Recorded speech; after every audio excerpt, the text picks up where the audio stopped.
Ini bonus. Yang tanya-tanya dolar di desa gimana, apa segala macam. Sekarang, setiap ada krisis apapun, kondisi apapun, pasti ada plus minus. Benar nggak? Sekarang, di mana kecerdasan kita memanfaatkan situasi ini? Dan saya harus menguraikan pakai data.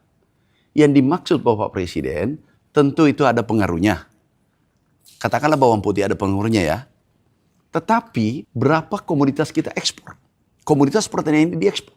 Bahkan sebagian orang, ini sebagian perkebunan, pernah bertanya ke saya, kapan krisis? Karena ini nilainya naik kan, ekspor ini. Benar nggak? Lihat nggak? Kan kemarin ada yang tahu nggak sejak kapan itu 16.500, 16.700? Ada yang tahu? Enggak, tahun lalu. Tahun lalu kan? Mau lihat dampaknya pertanian? Nih, ekspor kita. Jadi kita pakai data. Yang tadi, ini 32 dulu 26. Karena petani sederhana, karena ini menguntungkan situasi, tanamannya dipupuk dengan baik, dipelihara dengan baik, hamanya dijaga dengan baik, airnya dijaga dengan baik. Benar nggak? Logik kan? Nah hasilnya ini. Ini kesimpulan aja. Ini naik 166 triliun. Ini ekspor pertanian. Dan ini BPS. Impornya turun 41 triliun. Aku tanya kalian, inilah yang dimaksud Bapak Presiden. Bahwa ada dampaknya iya, tetapi dampak positifnya di desa khususnya. Di desa kan petani kan, dampak positifnya jauh lebih tinggi. Nah kita pakai data. Anda boleh cross check ini data nanti. Nih, 166 triliun. Impornya turun 41 triliun. Dan termasuk beras di dalamnya. Kemudian Anda pasti bertanya, korelasinya bagaimana dengan kesejahteraan petani? Terbaca di sini. Ini tertinggi selama 92, tapi selama Republik ini merdeka. Nah, terus lihat lagi PDB-nya. Terbaca di sini. Sinkron kan pakai data. Clear. Menguntungkan enggak? Itulah yang dimaksud Bapak Presiden. Bahwa bahasa sederhananya disampaikan Bapak Presiden. Saya pembantu Presiden menjelaskan secara detail. Ya dampak ada beli BBM. Tapi ingat, BBM subsidi kan? Tidak naik. Iya kan? Pupuk turun. Pupuk turun kan? BBM negara mana seperti itu? Ada. Coba tunjukkan saya negara kebijakan Bapak Presiden luar biasa. Itu yang dimaksud. Kan seorang Bapak Presiden tidak mungkin detail. Yang detail itu. Detailkan adalah menterinya. Clear? Nah, oke. Kedelai kan? Kita kan bicara umum nih. Ini kan global nih. Yang impor berapa? Bawang putih. Inilah yang dikatakan pangan. Pangan yang konsensus kita. Jengkol juga pangan. Tapi yang dijaga pemerintah 11. Makanya kita, sekarang swasembada beras kan? Clear. Swasembada pangan, karena ini datanya sesuai FAO ya. Ada yang mengatakan di situ ada ketahanan pangan. Ketahanan pangan beda. Ketahanan pangan itu berapa kebutuhan ini, apakah dari dalam negeri atau dari luar negeri, impor atau produksi dalam negeri, itu adalah ketahanan pangan yang penting terpenuhi. Paham? Nah, sekarang dalam undang-undang itu, meminimalkan impor. Tapi di FAO itu 10% maksimal. Ini 99, tahun 99. Ini belum pernah kita cabut. Nah kembali yang tadi. Nah ini perhatikannya supaya clear. Total ini daging masih ada. Tapi ini baru 180. Coba Prof. Desrial. Di jumlah 2,4 juta tambah 600. Ya 3,1 tambah 100 3,3. Berapa? 3,3. Pembulatan. 3,3. Coba matematika saya masih bagus kan? Jadi 3,3 dibagi dengan, caranya adalah pangannya aku clearkan. Swasembada beras sudah, swasembada cabai sudah, jagung untuk pakan sudah, daging ayam sudah ekspor, daging ini sudah ekspor. Nah, telur ayam sudah ekspor, bawang merah sudah ekspor. Nah, ini 3,3 juta dibagi dengan kebutuhan. Benar nggak kalau pangan? Karena ini sesuai Impres nomor 125 tahun 2020. Ini dibagi berapa tadi? 3,3 bagi 68. 68 juta. Paham maksudku? Ini kan pangan semuanya nih. Nah, keseluruhan. Berapa? 4,8%. Kalau 4,8% di bawah 10 enggak? Berarti swasembada pangan, swasembada beras kan? Clear kan? Iya pasti berpengaruh, tetapi ini ada subsidi silang.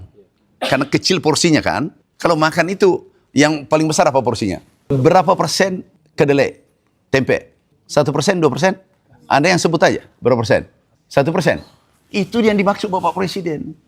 Bahwa positifnya kita dorong, apa yang menguntungkan petani kita dorong. Kita dorong sebesar-besarnya. Inilah yang terjadi sekarang, ekspor kita. Ini data BPS, Anda kan boleh cek di BPS. Ingat, ini tidak ada data pertanian. Nih, kembali yang tadi, nih. Ini 28%. Ini turun 41. Nah, kesejahteraan petani meningkat. Jadi jangan melihat item per item. Kami sudah beritahu semua pengimpor, tolong jangan semena-mena mengambil keuntungan. Kalau dia melakukan semena-mena, aku bisa melakukan sanksi, yaitu izinnya aku cabut. Udah, selesai kan?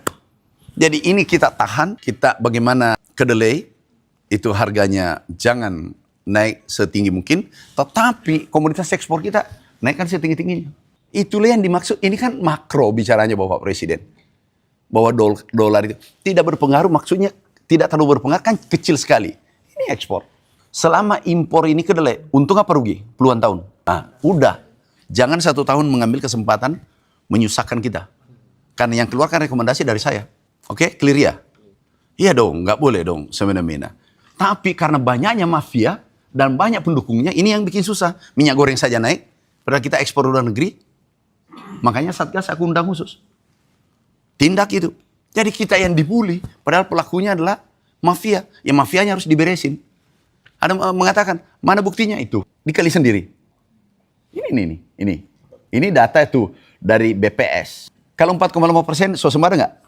Dari ketentuan di bawah 10%. Iya. Cuma memang kalau mafia itu banyak akalnya. Impor basmati 0,00001%. Ah ini impor. Itu untuk orang asing yang datang ke Indonesia. Benar nggak? Turis kita yang datang ke Indonesia, dia cari berasnya sendiri kan? Supaya dia nyaman tinggal di hotel. Tapi yang kita maksud itu swasembada adalah yang medium. Yang kebutuhan 99% kebutuhan harian. Ah itu yang dimaksud tuh. Jadi kalau mau dipelintir apa aja. Terus ada juga semut yang bawa ke perbatasan tuh. Semut bawa 2 biji, 3 biji. Udahlah macam-macam akalnya orang kalau sudah tidak senang.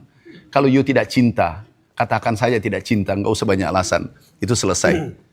Jangan kita kufur nikmat. Kita kufur nikmat. Allah sudah kasih BBM tidak naik. Itu luar biasa tuh Bapak Presiden. Begitu pedulinya pada orang kecil. Ya, kita sudah swasembada pangan berkat regulasi yang dikeluarkan Impres. Bapak Presiden sudah 16 dikeluarkan. Jangan you beritakan. Satu impor, kita ekspor 9 komoditas, 20 komoditas. Nah ini yang dibahas yang kecil nih. Ini pakai data kan? Saya tanya, mana lebih banyak 3,2 juta ton atau kita produksi 73 juta ton? Mana lebih banyak?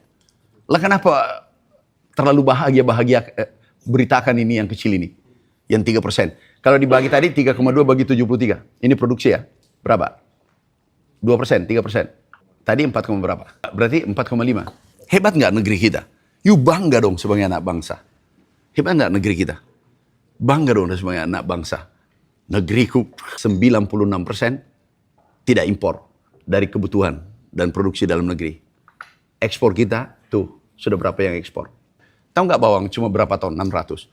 Kita ekspor ini ribuan ton, peningkatannya 166 triliun. Jadi itulah yang disampaikan Bapak Presiden makronya kemarin.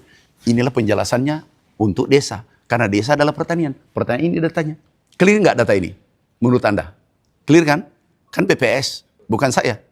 Dan saya tidak boleh mengeluarkan data. Seluruh pertanian jangan mengeluarkan data. Kita cuma mengambil dari BPS. Udah? Jangan data pertanian di BPS disalahkan. Tapi data yang lain, data kemiskinan, data lain tidak disalahkan. Jadi kalau yang lain benar, berarti ini juga benar kan? Download Tribun X sekarang. Menghadirkan lokal menjadi Indonesia.